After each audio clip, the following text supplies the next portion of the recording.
Oh, I was just outside for a breath of fresh air, and what a night. I know most of you are probably in your beds by now, but if you're still up and around, take a moment. Step outside for a spell and breathe in deep.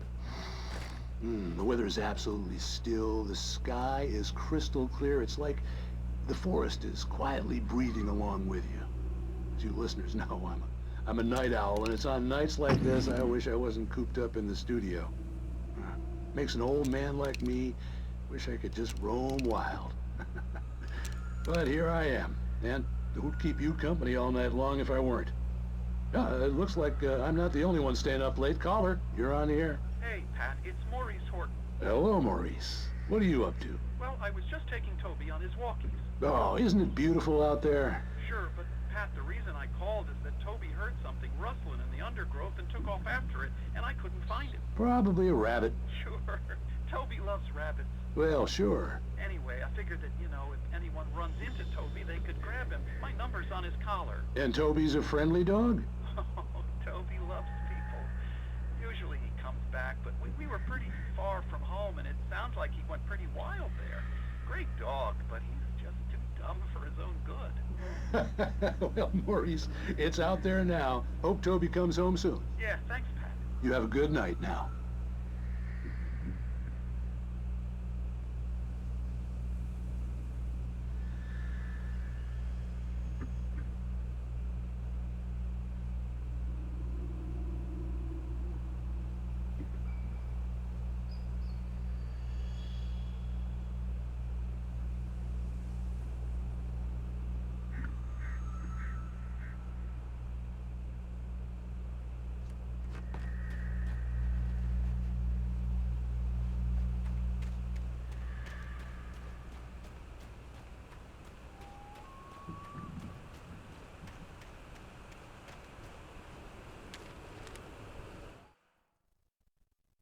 At first, I kept finding the pages as if by accident.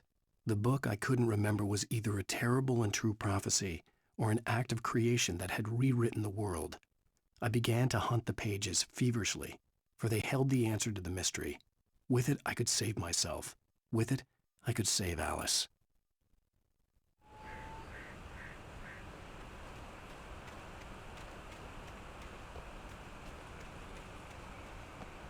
The gas station was closer now, its light welcoming in the darkness. Paul makes the best dogs in the state. Belly Burster is the best with no contest. Monster Dog is second best. The famous dog is third.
Everybody needs a hefty meal to get through the day.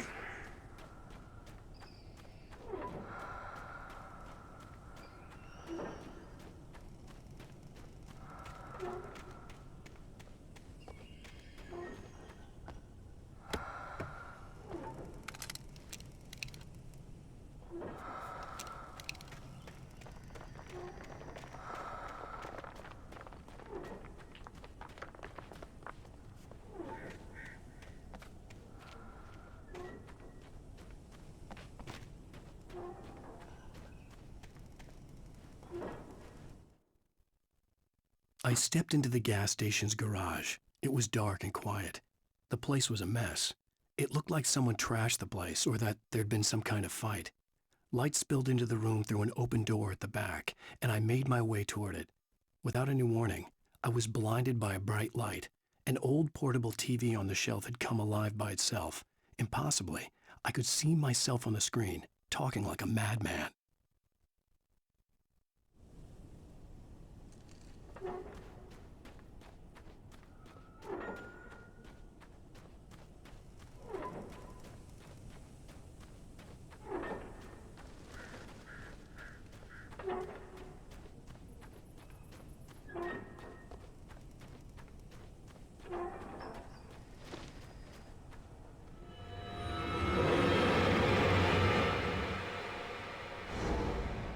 We enjoy the magnificent.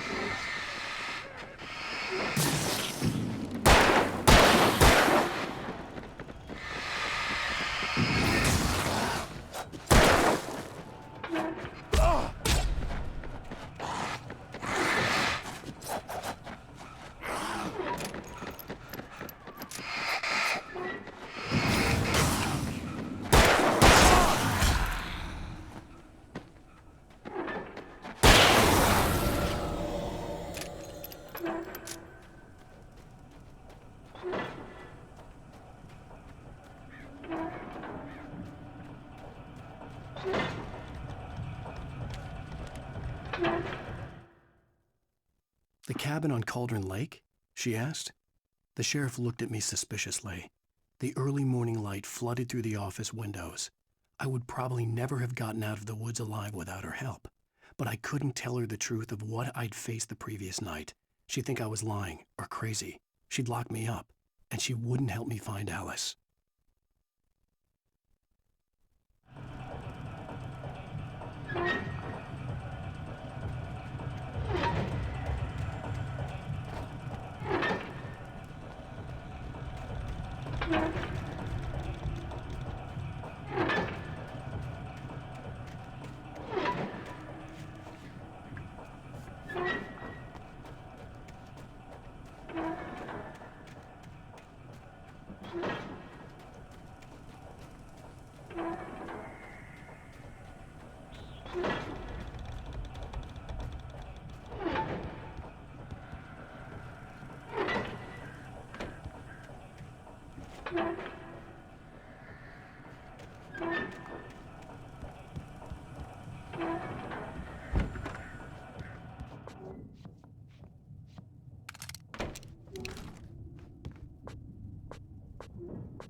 Science.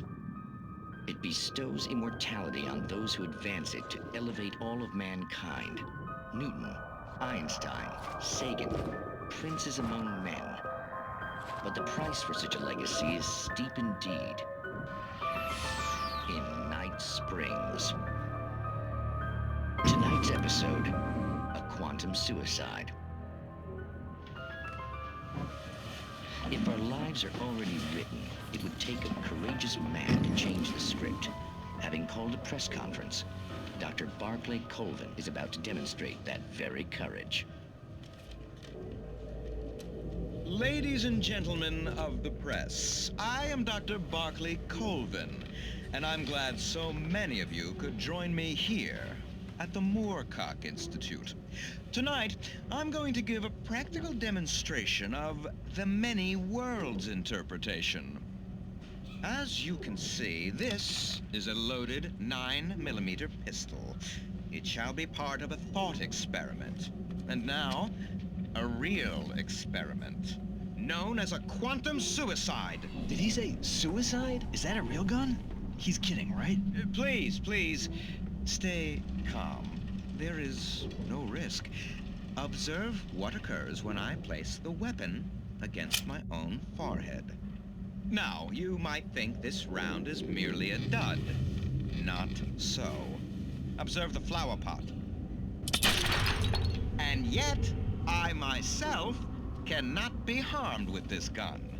With each pull of the trigger, two new realities branch off. One in which the weapon didn't fire, and one where it did. With my machine here, I have ensured that this reality is always the former. I have bestowed upon myself quantum immortality.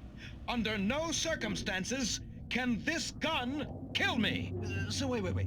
What you're saying is that every time you pull the trigger, in another reality, you die? Yes, of course, but that's completely trivial. There's an infinite number of things that could happen at any moment, and they always do happen somewhere.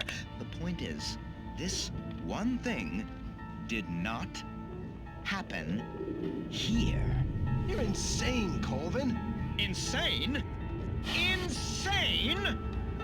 Hey, was this thing supposed to be plugged in? I stumbled on it. You fools! Gaze upon quantum immortality.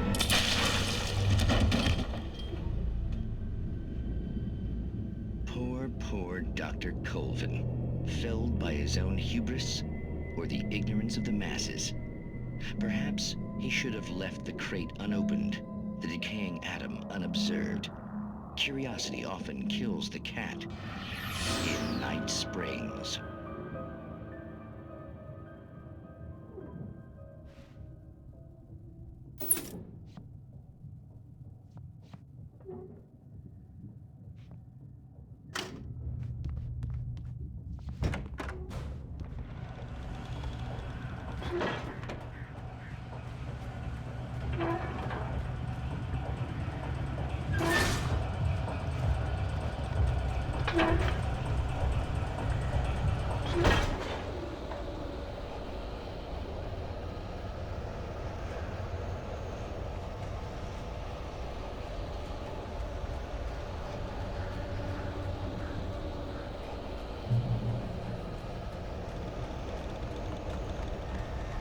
Changing a spark plug to 4 is not as simple and just as you might think.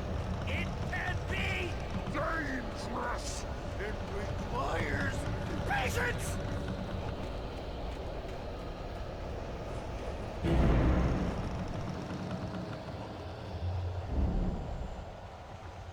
Oh no.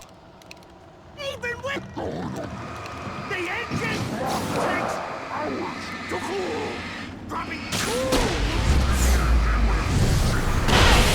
isn't easy and fatal. Mistake don't make. Count your tools before. This nice tool forgotten engine has destroyed more than one car. You should always be the job. Professional!